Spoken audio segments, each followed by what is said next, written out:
guys, it's Tammy from Shrinking Violet DS, and today is Monday, May 20th. I had traditional duodenal switch surgery on March 9 of 2017 in Mexicali, Mexico with Mexicali Bariatric Clinic. I started my pre-op diet on February 19th of 2017 at 260 pounds. I had my surgery at the weight of 248 pounds, and today I am 120.4 pounds. That seems to be my new normal. I also had plastics, skin revision surgery with Dr. Sauceda in Monterrey, Mexico, and that was on January 22nd of 2019, this year, 5 months ago. I had an extended arm lift, a breast lift and augmentation, and fleur-de-lis tummy tuck, a 360-degree lower body lift, and extended thigh lift. And when I had that surgery, I weighed 125. My set point, or my maintenance point before that, was 130.4, and I had been there for several months, maybe a year. And then before going in, I decided to try and lose a little weight so that I would be at my smallest, so that I could get my skin nice and tight and I could eat my way back into it, make sure that I didn't sag afterwards. So I weighed 125 when I went in for surgery, and when I came home, I weighed 118. And then after that, I bounced back and forth between 120, 118 was an accident. That was just because I was so ill from traveling home. I didn't eat well, and I just didn't feel good, so I wasn't eating. And I didn't look good at 118 either. So I don't want to be there again. But I then bounced between 120 and 130, depending on how much swelling I had. And the 130 was never due to fat. It was always due to lymphatic fluid retention, swelling from the plastic surgery, and usually when I was traveling. So I would, whenever my swelling would go down, I would always be right at 120.4, but I wasn't sure if that was my new normal. But now I think it is, because that just seems to be exactly where I head every single time. And that's what I did again this time. I haven't traveled for a couple weeks now, and when I came back from the south, I was as high as 130, and then slept with my feet elevated and drank lots of water and cut back on the carbs to try and get the swelling down, because carbs really contribute to that for me, and it worked. I think one of the things that really helped was that I have been, for the last month, on a Cobb salad kick. I'm not a salad person, but I do like Cobb salad. And maybe it's because I'm from Southern California, it's a Southern California thing. It was invented down there. But it's hard to dislike a mixture of chicken breast, blue cheese, bacon, and avocado.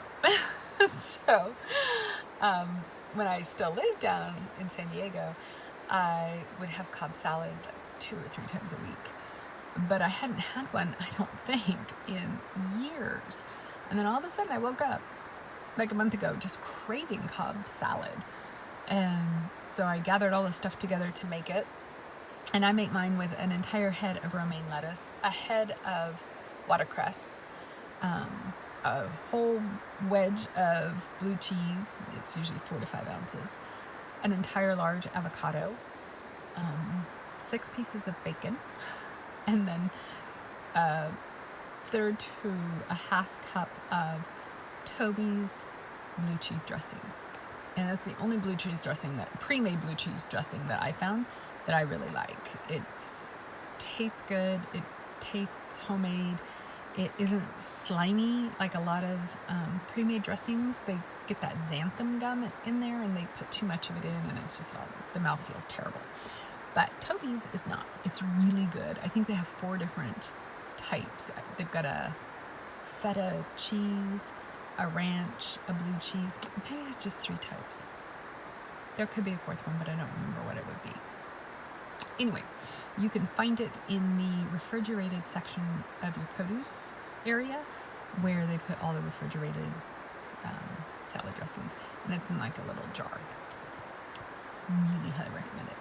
Anyway, so Cobb salad, all of that mixed together fills up an entire mixing bowl like you would put cookie dough in. And I would have a shake for breakfast, and then I would eat that Cobb salad. And that was pretty much all I had all day long. It would take me a couple hours to eat it, but it was so good, I didn't care. It's all I wanted. And then in the evening, I really wasn't that hungry. I would have, I don't know, maybe a little bit, maybe a couple ounces of meat, and a couple popsicles, sugar-free popsicles. That was it. And so I think that that's really contributed to me losing my swelling, because it's low in carb, it's got good fiber from the vegetables, and it's just, you know, aside from the dressing, there's nothing processed about it. And I found that once I started eating that, it's getting really dark. Welcome to Oregon in the summer. Once I started eating that, my swelling really started going down. So if you like Cobb salad, it's a DS or dream. What else? Oh, last week I told you guys that I have purchased indefensibly expensive base makeup, and I'm wearing it today. And you can see it kind of has a little bit of a sheen to it. It's Clé de Peau, the foundation is what it's called. And I think that's their only foundation anyway. But I love it, and it stays on. Usually my foundation comes off during the day. I don't even wash my face at night, because my makeup just, you know, my lips stay on because it's it's called Color Stay Overtime by Revlon. Is this, and this stuff stays on forever. So this will stay on for days. And then my eye makeup usually just kind of comes off at night. My lashes are permanent, or, well, they're extensions, so they're semi-permanent, I guess. But I used to never wash my face because my foundation just didn't stay on. This stuff stays on. The next morning, when I rinse my face and I dry it, my towel is covered in foundation. I'm just amazed at how well it stays on. In fact, I had to go get some Neutrogena makeup wipes so I can start cleaning my face at night, because I don't want to clog my skin up. But I highly recommend it, Clé de Peau, the foundation. Unfortunately, they seem to lean towards the paler shades. So I don't know. I don't think that even like a dark medium, if your complexion is a dark medium, I don't think that, from what I could see, I don't think they accommodate that, which is really bizarre. But I'm, as you can see, pretty pale, and as dark as it is outside, you know why. There's no sun here. So yeah, if you're pale and you're looking for good makeup, Clé de Peau. What else? I'm freezing. It is so cold here, you guys. It is 56 degrees today. We had one day, Saturday, it got up to 71, and that was our big high for like 2 weeks. I am so tired of being cold, I couldn't even tell you. This is the time of year I get really weary of the Portland weather, I have to say.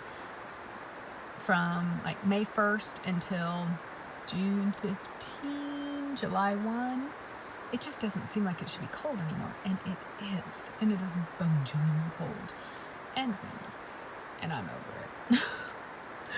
Those of you who live in sunny areas, I may be coming to visit you. Shell, Phoenix, looking at you. What else? Oh, some of you asked about Brian and his ESG. He's doing really well.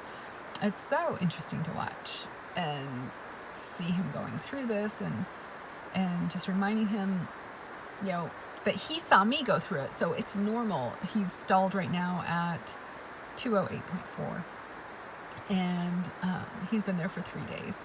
And he's like, oh my God, I'm stuck. I'm, never going to lose another pound. I was like, come on, just trust the process. You'll be fine. I need to drop my calories and up my exercise. I said, if you do that, you're not going to start losing because your body's going to think you're starving, because he's only eating about 1,200 calories a day. And he's a 6 foot tall man. So frankly, I think maybe he's not eating enough calories, but we'll see. Anyway, so I'm trying to get him to just stick with it, stick with the program. He's keeping his carbs low, keeping his fat and protein up, and we'll see how it goes. What else? I really can't think of anything else.